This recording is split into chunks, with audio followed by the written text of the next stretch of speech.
aquesta cerca simple i avançada que presentam avui s'ha pogut fer amb una ajuda fonamental del Govern de les Illes Balears, de l'Institut d'Estudis Baleàrics. Prec en Llorenç Perelló, artífex d'aquesta col·laboració profunda i continuada, i que desitjam que continuï, que mos digui unes paraules.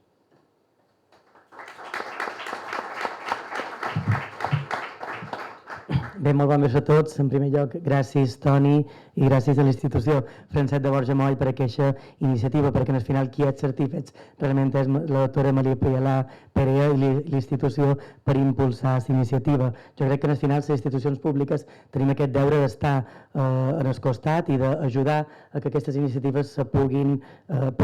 complir i puguin veure a la llum. Jo crec que avui és important ser avui aquí, que el govern hi sigui, perquè celebrem el diccionari, celebrem una obra magna de la lexicografia a nivell mundial, jo diria, però sens dubte l'obra magna de la lexicografia catalana, i que dos homonots de la cultura, a més, tots dos de les Illes Balears, varen impulsar en el seu moment. Parlam, i ja ho hem xerrat fa una estona, de Moll i d'Alcover, que sense el seu impuls, sense la seva dedicació a aquesta gran empresa quasi inaconseguible, quasi feta per gegants o per personatges de rondalles, no hagués estat possible sense dues persones que tenien una capacitat i un impuls que no tenim les persones normals. Per tant, aquesta riquesa no només és per fet de la gran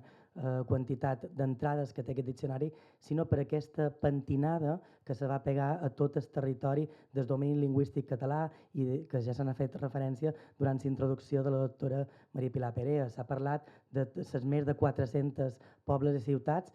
que se varen visitar, que se varen pentinar i on varen arreplegar vocables, però també s'ha parlat de la gran quantitat d'entrades que té aquest diccionari, que sens dubte és l'enveja de moltes llengües i que ja els agradaria tenir aquest recull tan ampli de la diversitat lingüística d'un territori. I en el final, el projecte que està duent a terme jo crec que compleix una mica aquella màxima de que s'ha d'actualitzar o s'ha de morir. I en el final és important posar a l'abast de les noves tecnologies tota aquesta riquesa lingüística que està amagada dins el diccionari. Si bé és cert que és molt bucòlic tenir a l'estanteria dels despatxos o de casa nostra tots els toms del diccionari, és vera que avui en dia tenim eines molt més manejables i molt més fàcils d'utilitzar, i que el fet que el diccionari pugui estar en un futur a una aplicació de mòbil crec que el farà molt més accessible per una part de la població que avui en dia ja entén la digitalització com el seu dia a dia i que ja neixen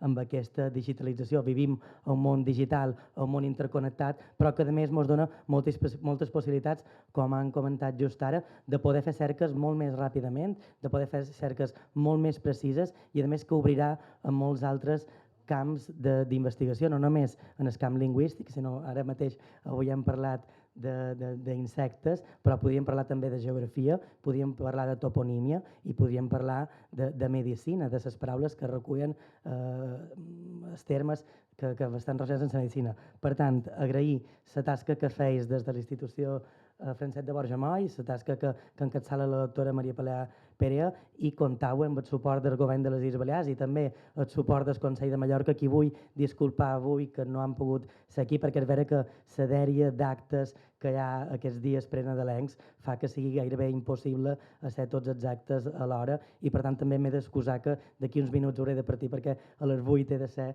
un concert aquí de vora a la Seu. Però res més, encoratjar-vos a seguir fent